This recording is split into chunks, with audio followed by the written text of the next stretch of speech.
But seriously, Candy, it's amazing you keep this figure with all the junk food you ingest. On topic of old shows or ones no one wants to bat an eye at, I thought I'd revive a part of your memory that you probably haven't seen since ABC3. Or was it Channel 99? Max Steel. But Max Steel is a show that I remember quite fondly of. I mean, it is probably the show that got me into loving masked characters. Plus, come on, he was basically a blue Ben 10. Okay, a blue 16-year-old Ben 10. Ooh, my mistake. This was an outfit from your mother's closet. Whoa, what were you doing in my mother's... But honestly, I couldn't recall much of anything from the show besides Max, Steel, his suit, strength mode, besides after the intro which revealed the other forms, dread elementals, etc. But as I watched the series, I found myself actually engaged with the show, unlike the other two. But I still found myself noticing the same missed opportunities and problems time and time again that I had with the last two shows. And before I start this is the part 1 of 2 video series focusing on the first 2 seasons and the trilogy called Season 3. And a second season focusing on what came after. So without further ado, Max Steel, Inconsistent and Consistent Part 1.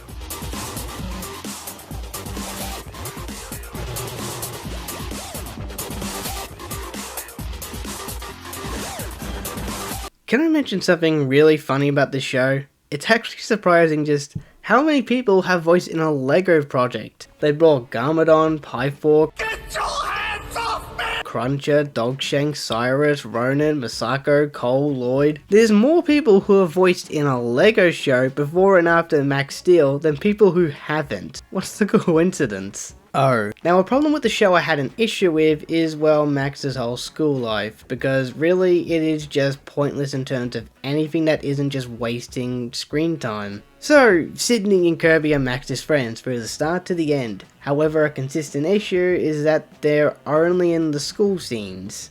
Okay, yeah, school friends and all, but the problem lies within their only screen time dynamics and problems relating to school, all while they're on an outing. These two are only on screen when they're doing something in their life or they're with Max, and it's always school related, Max Steel related, or something else. But that's not even just the problem, because I feel like the first 3 episodes rush through a ton of things for the series to have a status quo, but at the same time this ruins some story potential and spacing out a lot better, as the mystery, secrets and relationships in this show feel really rushed. I mean, episode 1 goes by explaining his powers, friends, and new job. The second episode continues it by the new friend being a girlfriend within like a day or two, a bombshell that his mum is a secret agent, and for some reason, and they say not to tell his mum, even though later in that same episode it gets revealed his secret. And 3, no one is to mention any of this to your mom. She'll kill us if she finds out. I mean, it gets a smile out of me from this scene, but it feels like they went really fast with it. I can't believe I'm gonna say that the Max Steel movie did it better. Slightly. Oh god, my mom is coming. You have to hide. Is my mom dangerous? Then episode 3 had this climax battle about Max saving Steel against Dread.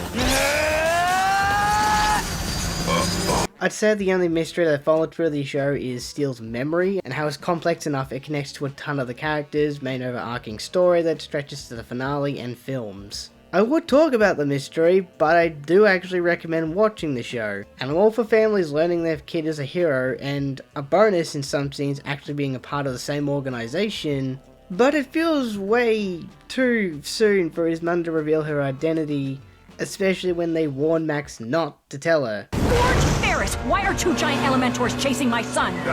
However, keep that reveal thing in mind when I talk about this. Sydney and Max at first were strange as a couple, in the sense it felt like they were friends, even though it was clearly set up they were a couple.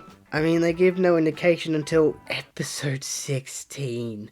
Now, of course, do the relationships and shows need to have kissing, cuddling, constant dates? No, they don't. Max Steel didn't need all the lovey-dovey stuff, but he needed something, though it is also the episode where Max reveals his identity after it's been hurting his relationship as of late. But get this, so with status quo, they decide Sydney has to have amnesia from the experience, and that's it. And it gets you thinking, what do Sydney and Kirby really have to offer in the show? In the entirety of the show, they're just the background friend group for whenever he's in the school with them, or they're somehow in the same location at the same time. What are you doing here? Getting you guys out of a jam.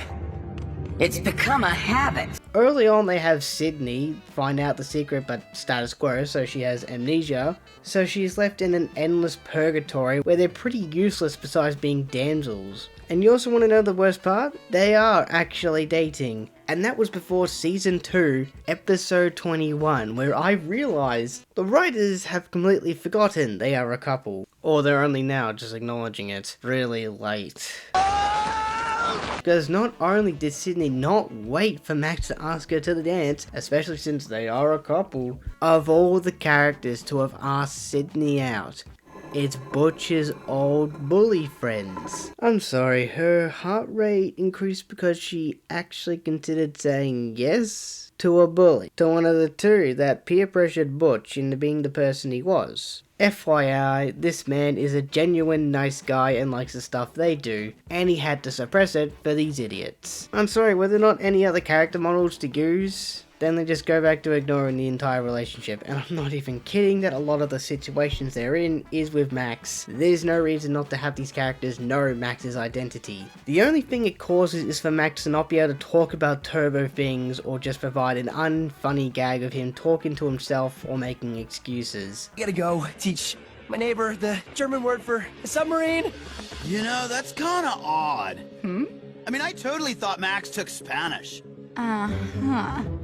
There's an episode with 2 Grim Reaper Ultralinks and Max can't transform in front of them. And from the Ultralinks, sure. But they also found a rock with turbo energy and have to secretly inspect it instead of just telling his friends what he's doing there. These characters don't shy away from dangerous shit either. They're actively fighting with Max Steel because he's a hero, and so they're a hero. In the Marcano invasion episode, they take over a fucking tank and start fighting Ultralinks. And I get the messaging, but I'd rather have the characters celebrating their friend and communicating through this secret over a mystery that provides only bad comedy. I've never watched Danny Phantom, but I have seen enough clips to know that without knowing his secret, Sam and Tucker would be incredibly boring if they weren't in on it. They help make sure his secret is kept safe, they actively help in a bunch of battles where they can help out. There's a single nerd in need.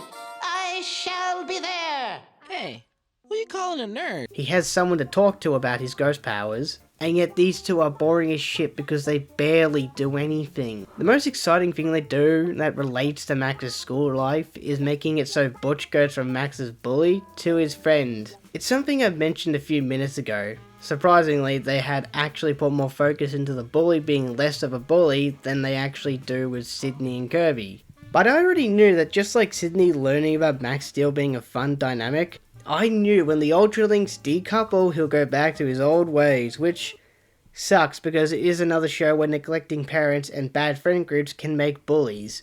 Hold on. They keep Butch as a permanent part of the friend group? But not Sydney, Max's fucking girlfriend, as someone who knows his identity. Well, at least season 2 improved in one way. Remember the title of this video? But here's a twist. So since season 1 episode 16, wow, there's no fucking way it's been that long. They decide to battle the idea of Sydney learning his secret in the season 3 specials. Where in the last one, she says she's known for a long time. She doesn't specify when, but for the sake of whatever views I have left, I hope it's up to the first special. Only again, the problem is that Sydney was fine with him as Max Steel. Literally no problems. Didn't freak out, didn't blame him for their relationship. Quite frankly, if this show was released now, people would be celebrating Sydney over a few other characters in recent media. But at the very least this time around, Sydney made it clear she knew and told him. Sydney, I assure you, there is absolutely nothing out of the ordinary. But fucking hell, it should not have taken this long to do it. And I need to make it really clear that my issue isn't that they reveal it at all, it's how long they take to do it. Season 1, okay, yeah, he's a starting hero, too much responsibility. But after the secret is told, what more do they do about it? Sydney shoots Dredd, Dredd gets captured, and that's it. Screw it, you forgot about the other 4 movies, you dumb. They remove Sydney, Kirby, and Butch from these films for no real reason. They were a problem that probably had people diverting their attention was the movies after the Morphos. But that's for the next parter. But for a sum up, because learning his secret then getting transformed for the rest of the runtime, they remove entire characters that were a main part of the show, like Max's mum, Max's dad, Berto, and even Forge fucking Ferris. Oh, I'm sorry, they just kind of removed the guy that runs Entech. Now, am I a fan of Kirby and Sydney? Kirby I can get tired of real quick, but they replaced these two for these two. And while I wouldn't actually mind Alex as Kirby's replacement, the only thing Rain offers is one joke, and it's don't call her Little Thunder, which the films repeatedly like to make because it is an incredibly funny bit. They show had a lot of missed opportunities for stories and dynamics that could have possibly made me like these characters. They were all left in the dark besides the fact none of them hate Max Steel, they're advocates even when he was painted as a villain, all because they wanted to keep a cheap gag in the show. And hey, much as I hate Fix-It, at least his gag doesn't affect the entire show's dynamics.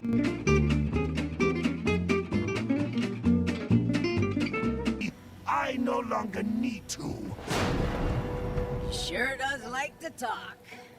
I'm afraid that's my fault. Okay, but why did Dredd say this line so casually? This is actually the funniest thing this character has said, and it's just because of the delivery. Like, it feels like the voice actor just broke character. You know how people complain about has-been and overusing the color red? At least they all look and act different because nearly every one of these villains is the same in many ways. Now, to give them credit, no, none of them look the same or have the same abilities or powers, and that what makes them infinitely different. But it's the personalities, man. I don't know how to explain it. They have all these overarching stances on them, like they're all big, buff, and weirdly all male. The closest to a female villain was Max's mum, and a lot of them have the same origin to how they were created, an accident giving them permanent alterations and new abilities. He's Squidward, you're Squidward, I'm Squidward! Are there any other Squidwards I should know about? Meow. Weirdly enough, they only have 3 human main and recurring villains: Dredd, Toxon, and Extro.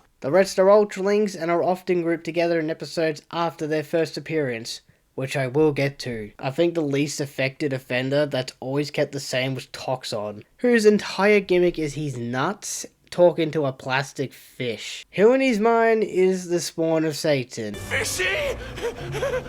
Is it really you? Of course it's me, you idiot. I'd say he gets too many episodes, but at the very least, he's always written the same, who wants to tox the environment with Fishy by his side. But he also had an accident that turned him into a stronger version of himself that fit around what he had been doing beforehand. It depends on the episode, but he's okay. Extro, on the other hand. But before I explain Extro, I think it's best I talk about the Ultralinks because this links into Extro. Now, Ultralinks at first, specifically Earth, Water, Fire, and Metal, are all written to be strong in their first appearance, then never again. Hey, what are we? Oh no! But they're not nearly as a challenge. But this relates to Air and Metal, who are considered intelligent leaders, until time passes. Air goes from being one of the 4 with the most sense, to having the same brain as these nerdy morons. Or an airhead. Okay, so, no, Air Elemental wasn't always dumb, I just thought he was, when in reality it's because he just barely appears and instead is replaced with Metal. But he is definitely dumbed down in the Makino film. And same goes to Metal, who later takes over that role from Air, who shockingly also gets dumber. If their intelligence was affected by maybe being fused, I understand. I mean, you're fusing with 3 brainless idiots. But the show never suggests that. But how may we serve you now? Would you like a beverage or something? Some water, perhaps? Metal went from being a competent leader to not seeing an Ultralink being lucky. Seriously, he got hit like twice, did well, and none of them even saw what had happened. I have doubts about the Makino's ways. I've never seen this tactic before. How you did it. Me? How did you break away? What?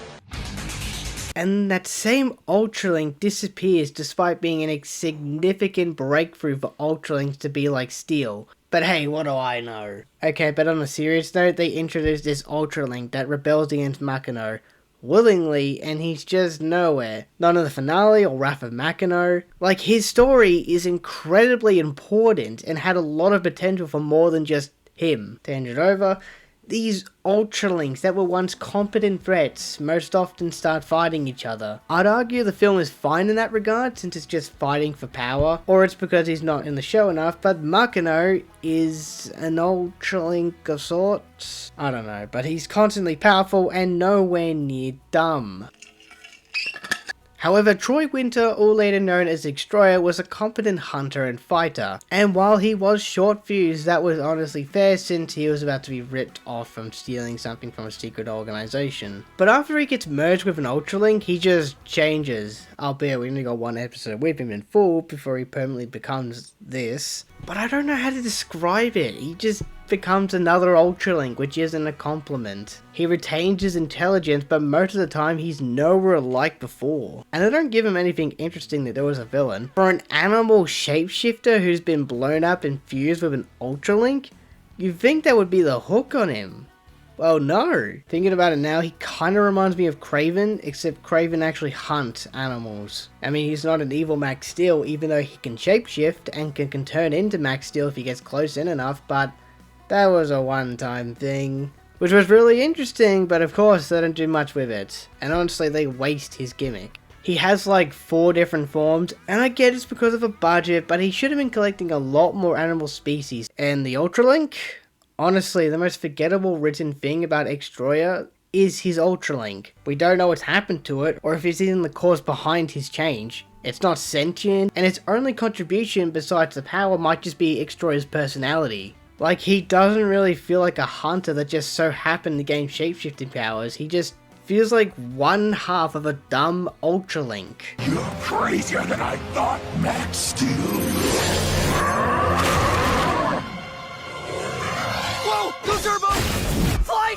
See, this is where the consistent and inconsistent path of the title comes to play, because his motivations, while one track to take turbo energy from Max, has so many opportunities that they don't shy away from. From Dread's missiles to the Turbo Star to just using Max as a battery for himself, they have a lot to do with Dread since he's a major part of the character's stories. He was a founder of N-Tech, he created Extro, he's working with Ultralinks and Makino, and so, in other words, he has limitless potential. His plan mainly involves stealing Max's turbo energy if he's in the neighborhood, but that's understandable having to actually require that power to survive. And I was just getting a little peckish. He's actively trying to kill or capture Max. Even during the Morphos film, he was helping Max in the most uneasy and villainous way to the point you wouldn't know if he was actually going to double cross him. That's what separated him from the rest, because he never diverted into some dumb, or actually hold on, the only villains that didn't get dumber were the ones who aren't connected to Ultralinks. That's either one hell of a coincidence, or they wrote the most clever thing in the entire show. Okay, and to prove a point, in the Turbocharged film, they have this character called Terrarax. He's calculated, soft-spoken, and when the Terror energy is infused into him, he acts the same way as the other characters. And it doesn't help when he's very similar to Dread in a few ways, and we'll keep it at that just for now. But also, these morons don't even get Mark Oliver to do a different voice. It just sounds like Dread. However, I've neglected to mention that a lot of these episodes will just cycle through their villains. At least not on me. I've made upgrades! After episode 14 is really when all the villains are introduced, cause look at this. Extro, Elementor, Toxon, Extro, Dread, Toxon. I'm gonna fuck the Earth! That's right, this is what you get! My super laser piss! Extro, Elementor with a Toxon guest appearance. Extro, then Ultralink finale. At least it's entertaining me and not boring me to death. However, in season 2 they did it all over again. After episode 5 is when all the new ones are added, I think. Extro, Dread, Elementor, Toxon, Dread, Elementor. Wanna catch some waves? Too cold! Extro, you get the idea. Now the problem was they could have put focus on another threat that actually seemed interesting and do nothing with. The Black Star Council. Not sure, but I'm making a list. Kapow, kaboom, and let's jet! These guys are prevalent since the start of season 2, with the main villain being this bounty hunter called Vengon. Or Vengon. He hunts down Steel from time to time for around half the season before stopping Makino together and realizing Steel isn't as bad as he's portrayed to be. Instead of using that power to be a threat, since he's an Ultralink, he instead uses it for good, but here's the thing, then gone, acts as if Steele's died, only for the council to discover he isn't. They send a bounty hunter and that's it. Which sucks. We don't know anything about the Dark Star Council and who else works for them. And I'll be honest, I was expecting a conclusion, and by how it looks, I kind of figured it might be an Ultralink in disguise, but that's just a theory, but hey, you can dream. And I'll be honest, with how they wrote Season 2, I reckon they were planning for more than just a few TV movies. And I found out the live action movie was a way to bring money their way. I mean, even the Looney Tunes film with no promotion received more money. And I feel like we could have gone more now that Makino was truly out of the way, but for what it did, it was pretty good. The villains at first being incredibly powerful, understandably, but the smarter villains end up becoming very dumb, and overall, all the backstories are just the same. They may have different designs and powers, but in a sense, they feel lazy. I'll take out Metal Elementor. With what? Your flippers? My winning personality. Now go! And it doesn't help when there isn't much variety of villains for the episodes. Though new forms and the plots make up for it. Thankfully, the stories carry the show though, but it's a miracle they made 2 entire seasons with these assortment of villains. Then again, they did have more to work with.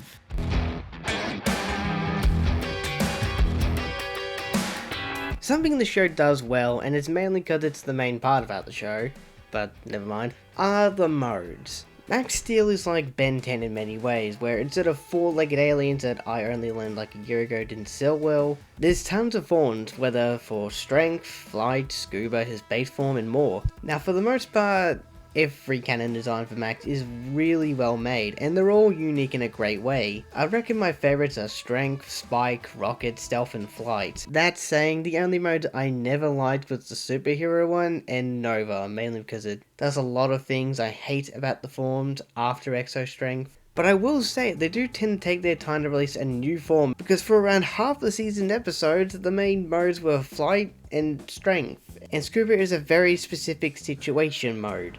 Superhero, I don't want to talk about that one. Episode 14, 28, 22nd, 23rd. The episodes are capped at 26 episodes per season, by the way. And an entirely new mode wasn't even a thing in Season 2 until episode 11. Because in fact, despite how unique these abilities are, and really how cool looking they are for a 2013 CGI reboot show, they start to ruin it. During the start of the film The Wrath of Makino, a problem that starts small kinda grows bigger as time comes, and it's the choice to open up Max's mask. There's a problem because it doesn't look good, and I'm pretty sure it's cheaper to animate a mask over someone's face than to manually move the mouth. I haven't animated before, but I swear that's a cheat code. And for the films, okay. Remember how Minion changed his name to Chum for a dumb reason? They opened up Max's mask for a dumb reason. And to my knowledge, Strength, Flight, Base were the only ones affected because the rest would be pretty dumb. But the entire reason he opens up his mask now is because people think he's a robot. I don't even get why they bothered the changes for some of the forms, because again, it's really more work moving the mouth for the animator.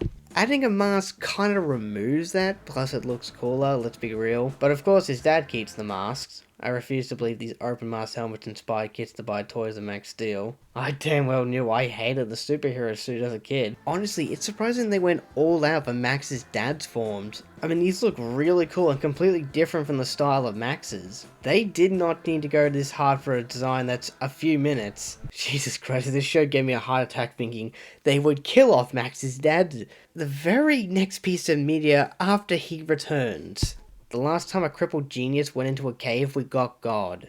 Like, luckily, they didn't go down this route, but it would have been one of the worst write-offs in the series thus far. But with the 7 films produced, it was clear Mattel had no faith left, or ran out of budget to allow for a 3rd season to conclude everything in the show that they wanted to do. I mean, Toxon, Extro, and the Elementors escaped. Sydney would fight alongside Max, and I'm guessing his friends would too. There was the introduction to Max's dad's forms, as well as the one he used in the past, Duo Strike Mode, Makino's Helmet, Morphos, and honestly I could probably keep going. It was obvious the crew needed another 26 episodes to wrap everything up, as something I haven't explained yet was how the rest of the movies went after these three, because trust me, it's So after the whole blue, black and white suit, Mattel decides to say we need to make money real quick because, they lose their animation studio to Wild Brain, the movie they made to make money bombs in the box office. Stealth mode. We have stealth mode?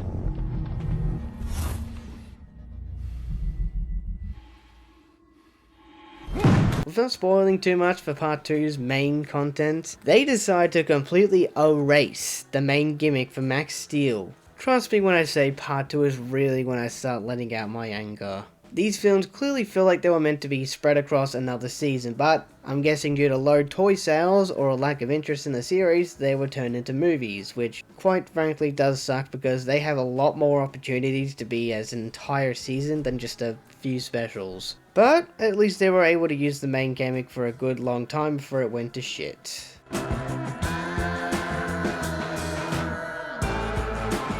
Max Steel is pretty good. You know, of course with older shows I watch, I'll find something that did just poorly, but for Max Steel, it's decent. Is the dialogue cheesy at times? It's a superhero show, what do you think? But honestly, I really enjoyed my time since the style was great, the designs for everyone were really enjoyable. Though some had the same theme to them, but that doesn't take away how good they really are. And my favourite was always Season 1's story and seeing how it slowly grew as time passed, and if you ever have the time, watch it. I can't promise you'll like it, but it's worth a shot. However, with that said, this video is technically not over. Or at least, well, this one is at least. As when part 2 releases, I'll be putting out more focus towards the other side of Max Steel you most likely never knew about until my few brief mentions of it. Anyways, Spirit out.